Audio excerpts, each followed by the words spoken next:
नमस्कार, मैं हूं चंद्रमणि शुक्ला और आप देख रहे हैं द लीडर हिंदी। भारत और चीन के पड़ोसी हिमालयी राष्ट्र नेपाल की जनता ने रविवार को मतदान किया।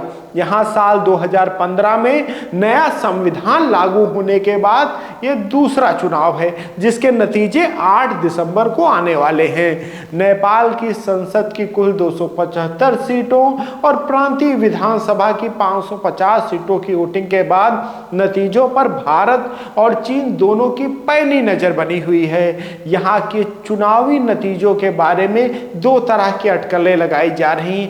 एक तो ये कि क्या मतदाता पड़ोसी देश भारत में हिंदुत्व के प्रभुत्व की अपनी व्यापक धारणा से प्रभावित होंगे, और दूसरी ये कि क्या वे उत्तरी पड़ोसी मुल्क चीन की कई परियोजनाओं को अंजाम देने की कथित चेकबुक कूटनीति से प्रभावित होंगे। ऐसे में सवाल ये भी उठता है कि आखिरकार भारत और चीन की इस चुनाव में इतनी दिलचस्पी क्यों है, और खास तौर से ये बात कि भारत को इससे क्या लेना देना है। तो आज हम इस बात पर ही चर्चा कर लेते हैं कि नेपाल के सियासी परिणामों से भारत में क्या बदलाव होगा या भारत की क्यों रुचि है। इसका सबसे बड़ा कारण ये है कि नेपाल के इस आम चुनाव में हुई राजनीतिक रैलियों में भारत का भी जिक्र हुआ। केपी शर्मा ओली ने अपनी रैलियों में भारत नेपाल के बीच चल रहे कालापानी क्षेत्रीय विवाद को उठाया।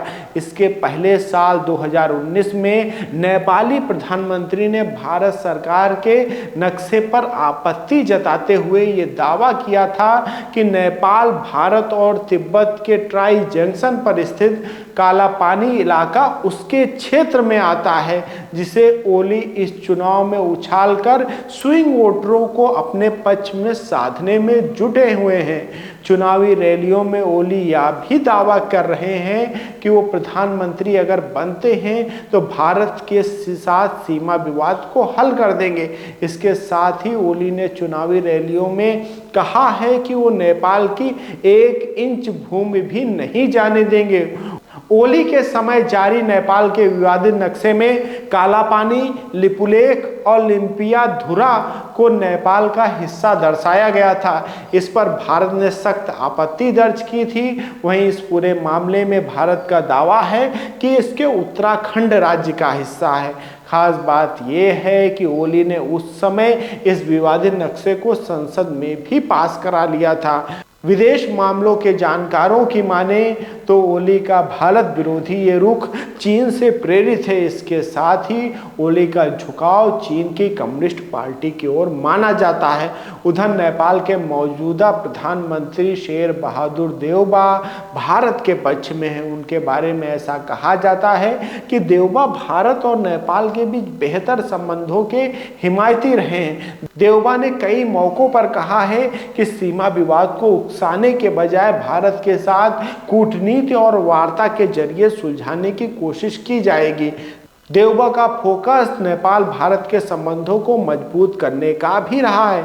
इस तरह के बयानों से ये साफ तौर से समझा जा सकता है कि कौन सा देश किसे चुनाव में जिताना चाहेगा। लेकिन ये बात जरूर है कि अगर केपी शर्मा ओली की सरकार नेपाल में बनती है तो भारत के साथ संबंध उतने मधुर ना रहने की उम्मीद है। अब ये देखने वाला होगा कि नेपाल की जनता ने किसे चुना है।